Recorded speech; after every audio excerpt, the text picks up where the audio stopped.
In Turkey, a woman can be legally married at 18, yet tradition demands she ask permission from her father-in-law to leave the house alone. But here's what will shock you. This same woman might run a tech startup that's changing Europe. Welcome to Turkey, where ancient empires built bridges between worlds and modern contradictions still tear families apart at dinner tables every single night. Behind the Instagram shots of hot air balloons and blue lagoons lies a nation caught between 5 different identities, speaking a language that rewrote itself overnight, practicing an Islam that bans alcohol in one neighborhood while serving wine in the mosque courtyard next door. The call to prayer echoes over rooftops where secular protests rage, and the same hands that weave prayer rugs by day swipe through dating apps by night, because in Turkish dating culture, arranged marriages exist alongside Tinder hookups, where conservative families celebrate their daughters' university degrees while secretly planning their weddings. But here's the question that will keep you watching. How does a country that literally sits on 2 continents manage to live in 5 different centuries simultaneously? By the end of this journey, your understanding of what it means to bridge worlds and the price of that bridge will be forever changed. If you're ready to see the world differently, hit subscribe and ring the bell. This is the story of the most beautiful paradox on Earth. Number 1. The alphabet that erased history. Every morning, millions of Turks wake up and read newspapers written in letters their grandparents couldn't recognize. In 1928, Mustafa Kemal Ataturk made a decision that would sever Turkey from 8 centuries of written history overnight. He replaced the Arabic script with Latin letters, declaring the old alphabet enemy of enlightenment. Picture the scene. Teachers across the nation burning Ottoman texts in town squares, while Ataturk himself traveled from village to village with a blackboard, teaching farmers and fishermen how to write their own names in this foreign script. A tailor in Istanbul suddenly couldn't read the recipes his mother had written. A scholar in Konya found his library transformed into decorative wallpaper. But here's the twist that reveals Turkey's complexity. This cultural amputation was an act of love. Ataturk believed that to survive in a modern world, Turkey had to choose between its past and its future. The old script connected them to Arabic and Persian cultures, but the new one would connect their children to science, technology, and the West. Today, young Turks study Ottoman history but can't read Ottoman poetry. They've gained the world but lost the ability to read their own love letters from just a century ago. What do you think? Was this calculated cultural surgery worth it, or did Turkey lose something irreplaceable? Let me know your thoughts in the comments. What they gained in that exchange would reshape not just their alphabet, but their entire relationship with romance and marriage. Number 2. The marriage paradox that confuses everyone. Turkish dating exists in parallel universes that somehow occupy the same cities, the same families, even the same minds. In Nişantaşı, Istanbul's posh district, a woman swipes right on dating apps while her mother interviews potential suitors in the living room downstairs. These aren't different families. This is often the same family, operating in 2 realities simultaneously. Walk through Cappadocia on a Friday evening and witness the beautiful chaos. Conservative couples on chaperone dates, sharing ice cream while maintaining careful distance. While at the next table, secular couples debate philosophy over wine and cigarettes. The same Istanbul ferry carries both groups home to neighborhoods just 15 minutes apart. Turkish families have mastered the art of selective blindness. A father will drive his daughter to university, proud of her independence and ambition, then spend the evening asking his wife why she hasn't found their daughter a suitable husband yet. The daughter learns to navigate this expertly, presenting one version of herself at family dinners and another when she's building her career. The dating apps reveal the complexity. Turkish profiles often include phrases like family-oriented but modern or traditional values, progressive mindset, linguistic acrobatics that would confuse philosophers but make perfect sense to anyone trying to find love while respecting their grandmother's expectation. But this balancing act creates something uniquely Turkish in relationships, a depth of negotiation and compromise that other cultures rarely develop. Number 3. The tea ceremony that isn't about tea. Every day, Turks brew and consume 3.5 billion glasses of tea. But if you think this is about caffeine, you've misunderstood everything about Turkey. Tea is the social currency that powers the entire nation, a liquid handshake, an edible invitation, a drinkable trust fall. In the backstreets of any Turkish city, watch the intricate choreography unfold. A carpet seller offers tea to a customer not to make a sale, but to transform a transaction into a relationship.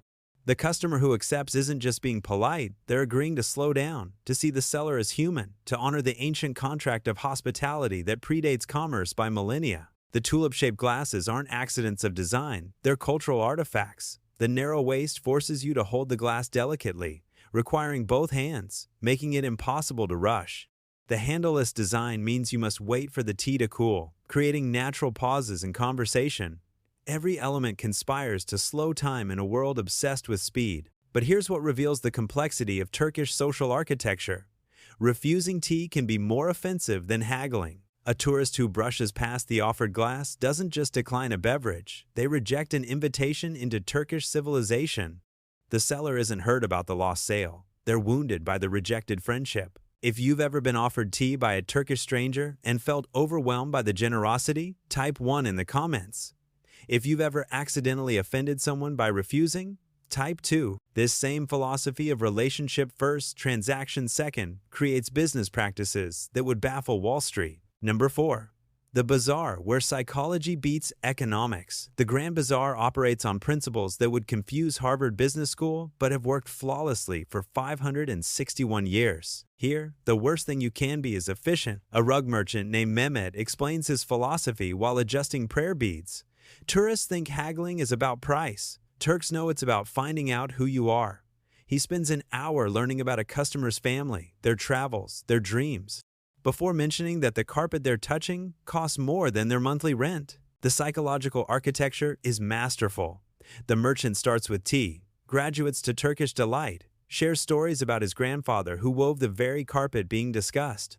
By the time prices are mentioned, the customer isn't buying a rug, they're investing in a relationship, supporting a family tradition, taking home a piece of Turkish soul. Watch the body language.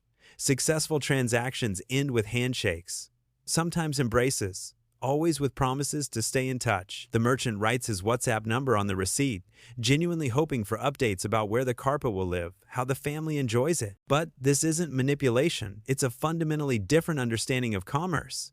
In Turkey, business is personal because impersonal business is considered a form of spiritual poverty. The efficiency experts are wrong about one thing. This method creates customer loyalty that lasts generations. This relationship-centric worldview explains why Turkish hospitality can feel overwhelming to visitors who come from cultures that separate public and private life. Number 5. The impossible geography of identity. Stand on the Galata Bridge at sunset and face an identity crisis that has puzzled philosophers for centuries. Looking west, you see Europe, the parliament buildings, the business district, the neighborhoods where wine flows freely, and women dress exactly as they choose. Turn 180 degrees, and across the Golden Horn lies Asia, the minarets, the conservative districts, the tea gardens, where men spend entire afternoons debating politics and religion. But here's what makes Turkey impossible to categorize. The same families live on both sides. The same people wake up on the Asian side for morning prayers and cross to the European side for business meetings. A conservative father in Üsküdar sends his daughters to university in secular Beyoğlu, proud of their ambition, yet worried about their souls. Turkish identity exists in the comma between sentences, not European, not Asian, but somehow both and neither. They share European ambitions, but Asian family values. They embrace Western technology while maintaining Eastern hospitality. They build secular institutions while remaining spiritually rooted. The complexity shows in daily life. The same woman who covers her hair for mosque can be found in an Istanbul nightclub the next Friday, not because she's hypocritical, but because Turkish identity allows for compartmentalization that other cultures find impossible. Young Turks navigate this geography expertly, code switching between languages, values, and behaviors depending on which bridge they're crossing, which continent they're inhabiting, which version of themselves the moment demands. Do you think it's possible for a nation to truly bridge different worlds? Or does something essential get lost in the translation? Share your perspective in the comments. This geographical split personality creates social dynamics that visitors often misread as contradictions. Number 6. The silence that speaks louder than words. In Turkish culture, what isn't said often matters more than what is. The upward tilt of the head accompanied by a soft tesk sound, a gesture so subtle that tourists miss it entirely carries more weight than 1,000 words of explanation. Watch a Turkish family navigate disagreement at dinner. The grandmother expresses disapproval not through argument but through strategic silence. She serves smaller portions to the family member who has disappointed her, speaks to them in third person while they sit at the same table, adjusts her prayer beads with particular intensity. The message is received, processed, and responded to without a single direct confrontation. This isn't passive aggression, it's emotional architecture designed to preserve relationships while communicating displeasure. In a culture where family bonds are sacred, direct conflict risks permanent damage. Indirect communication allows for face-saving retreats and graceful reconciliations. The same subtlety governs romantic relationships. Turkish courtship involves reading signals that would be invisible to outsiders, the angle of a coffee cup placed on a table, the selection of which sweet to offer first, the timing of when someone checks their phone during conversation. Business operates on similar frequencies. A Turkish businessman's "we'll see" can mean anything from absolutely yes to never in your lifetime.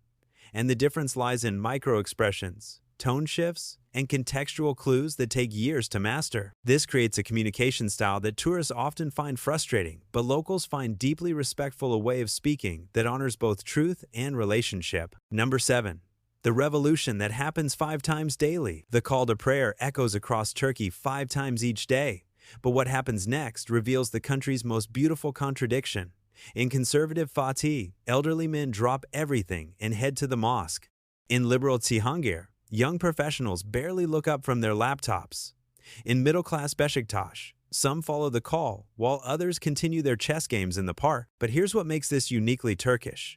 None of these responses are considered wrong. Turkey practices what might be called synchronized religious diversity. The same Istanbul neighborhood accommodates the devout grandmother who hasn't missed a prayer in 60 years, her secular daughter who drinks wine with dinner, and her university student granddaughter who debates Islamic feminism in coffee shops. Watch the evening prayer call in any mixed neighborhood. Some people head toward the mosque, others toward restaurants serving alcohol, still others toward internet cafes. They pass each other on the same streets, nod politely, continue their separate spiritual journeys without judgment or conflict. This isn't religious confusion, it's religious sophistication. Turkish Islam accommodates a spectrum of practice that ranges from mystical Sufi traditions to secular Islamic identity to progressive Islamic feminism, all coexisting within the same families, neighborhoods, and cities. The complexity shows during Ramadan. Restaurants stay open for non-fasting customers, while others close out of respect.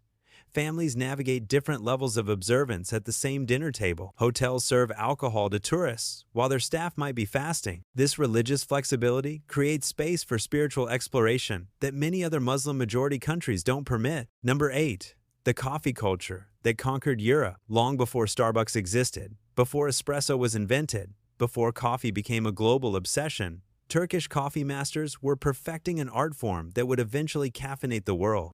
But Turkish coffee culture reveals something profound about how Turkey approaches perfection through patience, ritual, and the understanding that good things cannot be rushed. The preparation becomes meditation. Coffee beans ground to powder finer than flour. Water heated to exactly the right temperature. The mixture stirred counterclockwise in a special pot called a sezve while being heated over sand.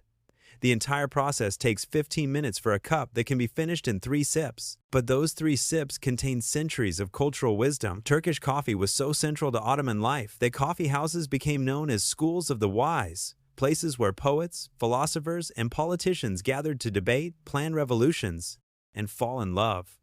The government tried to ban coffee multiple times, recognizing its power to inspire dangerous thinking. The coffee fortune-telling tradition reveals Turkish attitudes toward fate and future. After finishing the coffee, the cup is turned upside down on the saucer, allowing the remaining grounds to create patterns. These patterns are then read like tea leaves, providing guidance about love, career, and destiny. Modern Turkey still honors this ritual. In business meetings, serving Turkish coffee signals respect and seriousness. Marriage proposals traditionally include the phrase, "coffee for one, pleasure for 40 years." Referencing the belief that a woman's coffee-making skills predict marital happiness. The UNESCO recognition of Turkish coffee as an intangible cultural heritage acknowledges what Turks have always known. Some pleasures are worth preserving exactly as they are. Number 9. The carpet that tells your life story. Every Turkish carpet is a diary written in knots, but tourists see only pretty patterns where locals read entire biographies. A master weaver in Kayseri can examine any carpet and tell you not just where it was made, but what kind of woman made it, what her hopes were, whether she was happy in her marriage. The colors aren't decorative choices, they're emotional autobiography. Red knots indicate passion or anger. Blue suggests tranquility or sadness. Yellow represents happiness or jealousy. The patterns encode specific life events. A newly married woman might weave birds, representing freedom and love, while a grandmother might choose pomegranates, symbolizing fertility and family abundance. But here's what reveals Turkish attitudes toward permanence and change. Traditional carpets were never intended to be perfect. Master weavers deliberately include small mistakes, called the weaver's flaw, or Allah's will, based on the belief that only God creates perfection. A carpet without flaws would be spiritually arrogant. Modern Turkish carpet dealers navigate between preserving ancient traditions and meeting contemporary demands. They explain to tourists that machine-made perfection lacks soul, while hand-woven irregularities contain the weaver's heartbeat. Her thoughts during long winter months, her prayers for the family who would eventually own her creation. The economics tell a story about globalization's impact. A carpet that takes a woman 6 months to weave might sell for less than what a Western consumer spends on a weekend vacation. Yet the women continue weaving, not just for income, but because the tradition connects them to mothers, grandmothers, and a cultural identity that predates the modern world. What do you think about preserving traditions that may not make economic sense in the modern world?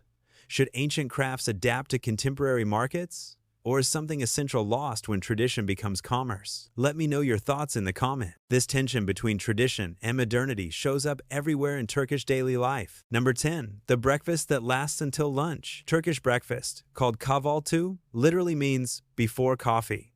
But this translation misses the cultural revolution happening at breakfast tables across Turkey.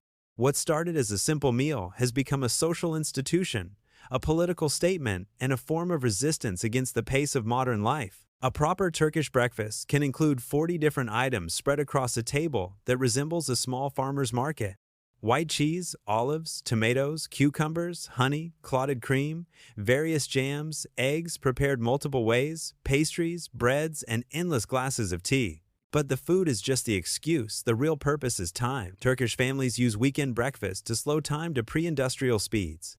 No phones, no rushing, no agenda beyond enjoying each other's company and debating everything from politics to philosophy while passing plates and refilling tea glasses. These meals can last 3 to 4 hours, turning Sunday morning into an entire social event. The ritual has evolved into a form of cultural preservation as Turkey modernizes rapidly. As young people move to cities and adopt Western work schedules, kahvaltı becomes a weekly pilgrimage back to traditional values, family connection, unhurried conversation, appreciation for simple pleasures. Istanbul's breakfast culture has created a new category of restaurant, the kahvaltı house, where friends gather to recreate family breakfast traditions, even when living far from home. These establishments open early and expect customers to settle in for hours, not minutes. But there's a deeper psychology at work. In a country where everything is changing rapidly, breakfast becomes an anchor point, a weekly ritual that connects modern Turks to their rural grandparents, their Ottoman heritage, and their cultural identity. This insistence on preserving time for connection shows up in unexpected places throughout Turkish social life. Number 11. The hospitality that bankrupts hosts. Turkish hospitality operates on principles that would destroy most economies, but somehow sustain the Turkish social fabric. The cultural imperative to feed guests, offer gifts, and provide comfort creates situations where families spend beyond their means to honor visitors, considering debt a small price for maintaining their reputation as good hosts. A Turkish family receiving unexpected guests will send children to multiple shops to ensure the table offers variety, even if it means borrowing money or eating simple meals for the rest of the month. The logic is unshakable. Reputation lasts forever. Money is temporary. Watch the choreography in any Turkish home when visitors arrive. Multiple family members mobilize simultaneously. Someone puts the tea kettle on, someone else arranges small plates for snacks. Children are dispatched to buy fresh bread or sweets. The goal isn't just hospitality, but abundance that demonstrates respect for the guest's worth. The pressure is particularly intense during religious holidays when visiting family becomes a social obligation. Mothers spend weeks preparing elaborate meals for relatives who might stay only a few hours. The economic strain can be significant, but refusing to participate would mean social exile. But this apparent financial irrationality serves important social functions. In a culture where family and community relationships provide social safety nets, investing in hospitality strengthens bonds that might prove crucial during difficult times. The money spent on entertaining guests is actually insurance payments toward future mutual support. Modern Turkish families are adapting these traditions to contemporary realities: potluck-style gatherings, shared hosting responsibilities, simpler menus that still honor the hospitality imperative while acknowledging economic constraints. This commitment to relationship over resources creates business practices that operate on similar principles. Number 12. The haggling that's really therapy. Turkish bargaining is a sophisticated psychological dance disguised as commerce, where the final price matters less than the human connection established during negotiation. Master negotiators understand that successful haggling requires reading personality, adjusting approach, and creating shared experiences that transform strangers into temporary allies. A successful Turkish merchant is part salesperson, part psychologist, part entertainment director. They assess customers within moments. Are they analytical types who need detailed explanations, emotional buyers who respond to stories, or practical shoppers focused only on value? The haggling strategy shifts accordingly. The process follows predictable stages, each serving psychological functions beyond price discovery. Initial shock at the asking price, dramatic claims about financial hardship, appeals to fairness, references to friendship. These aren't manipulative tactics, but ritualized behaviors that allow both sides to explore the transaction's emotional boundaries. Watch experienced hagglers at work. They never appear desperate, always seem willing to walk away, treat the negotiation as entertainment rather than combat. The merchant matches this energy, creating an atmosphere of mutual respect and playful competition. But here's what foreigners often miss. Successful haggling in Turkey requires genuine engagement. Merchants can detect fake interest, forced enthusiasm, or cultural tourism. The tourists who receive the best prices are those who approach the interaction with curiosity about the product, respect for the merchant's expertise, and willingness to invest time in the relationship. This principle extends far beyond commerce into every aspect of Turkish social interaction. Number 13. The neighborhood that governs itself. Turkish neighborhoods operate as semi-autonomous social ecosystems where informal leadership, collective responsibility, and community consensus handle many functions that other societies assign to formal government. The muhtar, an elected neighborhood official, serves as mayor, mediator, social worker, and community memory keeper all simultaneously. Walk through any established Turkish neighborhood and observe the intricate social architecture. The tea garden owner knows everyone's family situations and financial struggles, often providing informal credit during difficult periods. The corner grocery store extends payment terms based on personal relationships rather than credit scores. The mosque imam counsels couples through marital difficulties and helps resolve disputes between neighbors. This system creates social safety nets that operate faster and more personally than formal institutions. When a family faces crisis, job loss, medical emergency, or domestic problems, the neighborhood mobilizes resources, provides support, and offers solutions without requiring paperwork, applications, or bureaucratic approval. The decision-making process relies on consensus building rather than majority rule. Neighborhood improvements, from playground construction to parking regulations, are discussed in tea gardens and mosques until agreements emerge naturally. Those who disagree aren't outvoted. They're gradually persuaded or accommodated through creative compromise. But this informal governance requires social conformity that can feel restrictive to individualistic visitors. Everyone knows everyone's business. Privacy is limited, and social pressure to conform to community standards can be intense.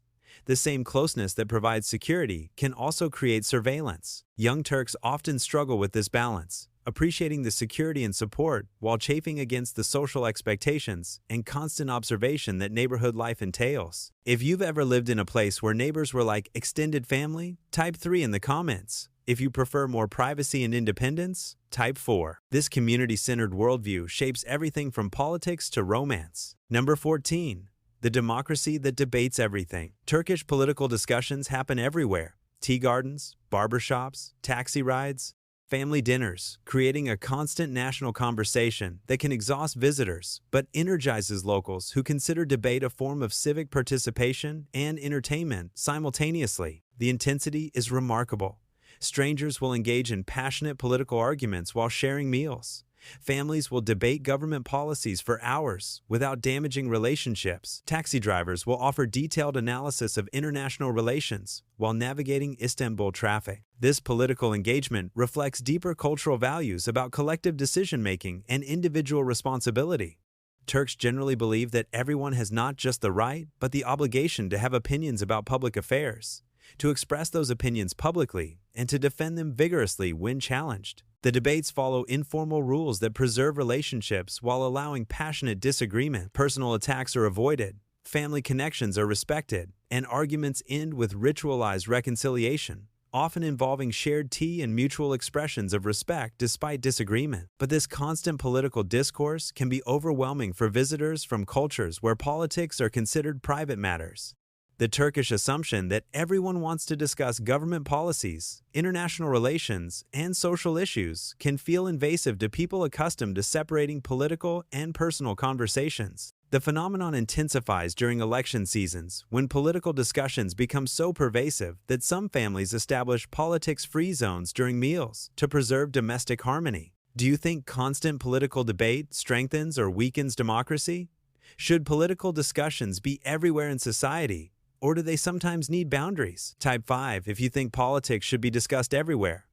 Type 6 if you think some spaces should be politics-free. This participatory approach to civic life creates expectations that extend to all institutions. Number 15. The bridge that changes everyone who crosses it. Every day, millions of people cross the bridges, connecting Europe and Asia in Istanbul. But they're not just changing continents, they're shifting between different versions of themselves, different possibilities, different understandings of what it means to be human in the modern world. The Bosphorus Bridge carries more than cars and pedestrians.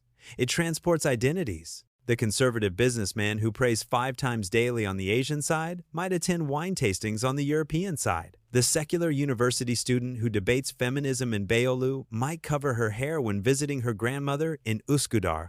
These aren't contradictions, they're the fluid identities that geography and history have made possible. But Turkey's bridge between worlds comes with a psychological cost that visitors rarely see. Living between civilizations means never fully belonging to either, constantly translating between value systems, maintaining multiple versions of the self that might seem authentic but can feel exhausting. Young Turks especially struggle with this multiplicity. They're expected to honor traditional family values while competing in global markets, to maintain Eastern respect for elders while embracing Western individual achievement, to preserve Islamic principles while participating in secular institutions. The bridge metaphor extends beyond geography into every aspect of Turkish life: East and West, traditional and modern, religious and secular, individual and collective, local and global.